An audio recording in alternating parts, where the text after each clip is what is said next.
ఏవైతే సహాయం అందించాలో ఖచ్చితంగా వాటిని అందిస్తాం. అలాగే యాక్సిడెంట్ జరిగింది పాపం, బైక్లో వస్తే చెట్టు విరిగిపడిపోయినాయి, అధిక రక్తస్రావం చనిపోయిన శ్రీ కోయా సుబ్బారావు గారు, వారి కుటుంబానికి మా ప్రగాఢ సానుభూతిని తెలియజేస్తాం. అలాగే పునరావాస కేంద్రాల్లో ఉన్న వాళ్ళందరికీ కూడా 25 కేజీల బియ్యాన్ని మత్స్యకారులు, చేనేతలకు ప్రత్యేకించి 50 కేజీల బియ్యం వాళ్ళని ముఖ్యమంత్రి గారి ఆధ్వర్యంలో నిర్ణయించింది. అలాగే బియ్యంతో పాటు కావాల్సిన కందిపప్పు కానీ, పామాయిల్, ఉల్లిపాయలు కానీ, బంగాళదుంపలు కానీ, పంచదార కానీ కూటమి ప్రభుత్వం వీటన్నిటిని ఉచితంగా సప్లై చేస్తూ ఉంది. అలాగే శిబిరాల్లో ఉన్న వారికి ఇళ్లకు వెళ్లే ముందు ఒక్కొక్కరికి 1000 రూపాయల చొప్పున ఇస్తా ఉన్నాం. ఒక్కొక్క కుటుంబానికి గరిష్టంగా 3000 ఉంటుంది, 3000 చెల్లిస్తూ ఉన్నాం. అలాగే పంట నష్టం ఇప్పుడు మేజర్గా ఈరోజు మేము చేసింది ఏంటంటే పంట నష్టం అంచనా ప్రక్రియని సకాలంలో పూర్తి చేయాలని మేమందరం కోరుకుంటా ఉన్నాం. దాన్ని అధికారులందరితో ఒక సమీక్ష జరిపి దీన్ని క్యాబినెట్లో దృష్టిలో పెట్టి, అత్యవసర క్యాబినెట్ అంటే కూడా దాన్ని ముఖ్యమంత్రి గారి దృష్టికి తీసుకెళ్తాం. అందరికి కూడా అలాగే కేంద్రానికి కూడా ఎంత సహాయం అడగాలి, ఏ స్థాయిలో అడగాలి అనేది కూడా ఒక రిపోర్ట్ వచ్చిన తర్వాత ఖచ్చితంగా అందరూ, బాలశౌరి గారు ఉన్నారు, కన్సర్న్ ఎంపీస్ అందరూ కూడా దీన్ని ముందుకు తీసుకొని తెలియజేసుకున్నారు. Thank you. అలాగే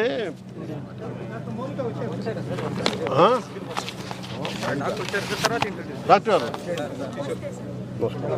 కంగ్రాచులేషన్, చాలా చాలా అద్భుతమైన పని చేశారు. Thank you sir. ఎప్పుడైతే మేము అది 9-10 షిప్స్ ఎప్పుడైతే కొంచెం చిక్కుకుపోయాని వెళ్ళాయో, మేము మా డిహెచ్ఓ సార్ ఇన్స్ట్రక్షన్స్ ప్రకారం సేఫ్ గార్డ్ చేయాలని, ఎలాగన్నా అతని రక్షించాలని వాటికి టెంట్ మరియు మెడిసిన్స్ మా చిన్న నర్సింహోమ్స్ వారు ఏంటంటే డిహెచ్ఓ సార్ మొత్తం మెడిసిన్స్ అన్ని ప్రొవైడ్ చేసి అందరి సహకారంతో అది సక్సెస్ అయ్యేలా చేశాం సార్. అక్కడైతే చాలా గ్రేట్ ఎఫర్ట్స్. చాలా థ్యాంక్ యూ సార్. చాలా ఆర్మీలో నెంబర్ 1గా ఉంటుంది సార్. అవునా? Thank you sir. ఓకే మా మీరు అంటే అలాగే మేజర్ అంటే ఇంకా ఇంత డ్యామేజ్ తగ్గడానికి కూడా ఏంటంటే డ్రైన్స్ని కూటమి ప్రభుత్వం రాగానే ఎక్కడికక్కడ తీయడం జరిగింది. దానివల్ల ఆ డ్యామేజ్ ఇంపాక్ట్ చాలా తగ్గిందని చెప్పాలి.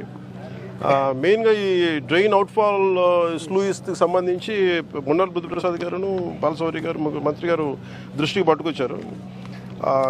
దీని స్థానంలో కొత్త బ్రిడ్జ్ ఉంటే బాగుంటుంది అనేది వారి ప్రత్యేకంగా చెప్తా ఉన్నారు. దీనివల్ల ఒక 5000 ఎకరాలు పంట ఆల్మోస్ట్ ఇది కనుక చేయగలిగితే ఒక 60% మన కోనసీమ, మన దీని ఏముంటుందని మన దివసీమకి కొంత సహాయం 60% ఒక హెల్ప్ చేయగలరు.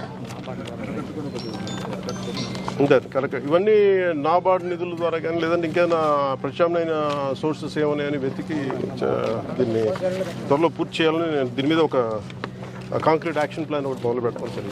Thank you.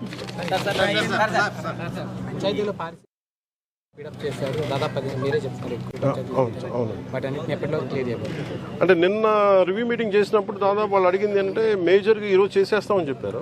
మ్యాక్సిమం ఒక 1 or 2 days పడద్దేమంటుంది. నాకు తెలిసి మేజర్కి నిన్న వాళ్ళు చెప్పడం ఒక 80-90% నిన్నే చేసాం సార్. 10% మిగిలింది. ఏదన్నా ముఖ్యంగా ఒకటి ఏంటంటే పారిశుద్ధ్య పనులు సరిగ్గా చేయకపోతే పాత చెత్త అంతా మళ్ళీ కాలువల్లోకి వచ్చి మళ్ళీ డ్రైనేజ్లోకి వచ్చింది. దాన్ని మటుకు బాగా అది రిపీటెడ్ కరెక్ట్ దాన్ని చేయాల్సిందే.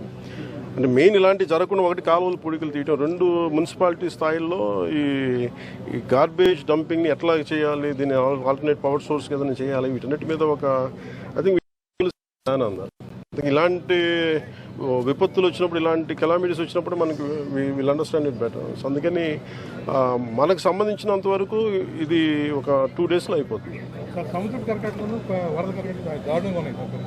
అదే సార్, ఇప్పుడు అదే మాట్లాడింది.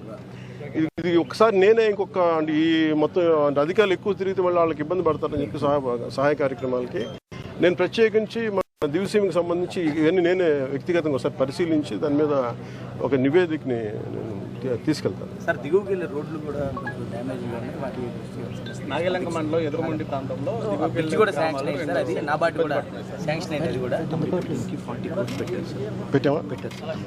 ఎదురుమండి టు గొల్లం ఉంది అని చెప్తున్నారా? ఎదురుమండి బ్రిడ్జ్ అంటే ఈ శాస్కీ ఫండ్స్ ద్వారా దాదాపు ఒక 80 కోట్లు కేటాయించడం జరిగింది. దాంట్లో ఉందా ఇది? దాంట్లో ఉందండి. Thank you sir.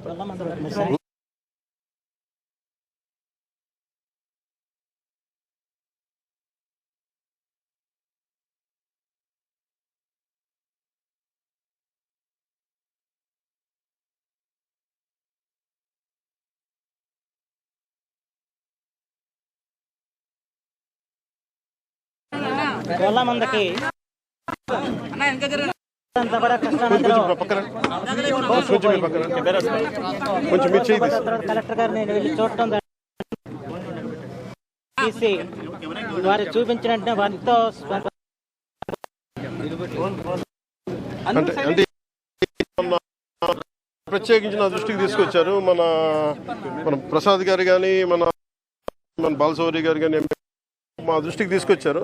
ముఖ్యంగా ఎదురుమండి గొల్లమంద నాగాయలంక మండలంలోది ప్రత్యేకించి ఒక ఈ కోతకు గురైపోయింది. మనం ఏం చేయాలి, దానికి రోడ్డుకి 13.8 కోట్లతోటి నిన్నే టెండర్స్ కూడా పూర్తి చేసాం. 10,000 మందికి దీనివల్ల లబ్ధి ఉంటుంది. అలా 5 లంక గ్రామాలు జింకపాలెం, గొల్లమంద, బ్రహ్మయ్య గారి మూల, ఎదురుమండి ఈ ఎందుకంటే వీటికి చాలా సహాయపడుతుంది. ఇవన్నీ ఒకప్పుడు వర్షం వస్తే కట్ అయిపోతాయి ఇప్పుడు దాకా. ఇప్పుడు త్వరలోనే దీనికి బ్రిడ్జ్ చేయడం వల్ల పరిష్కారం.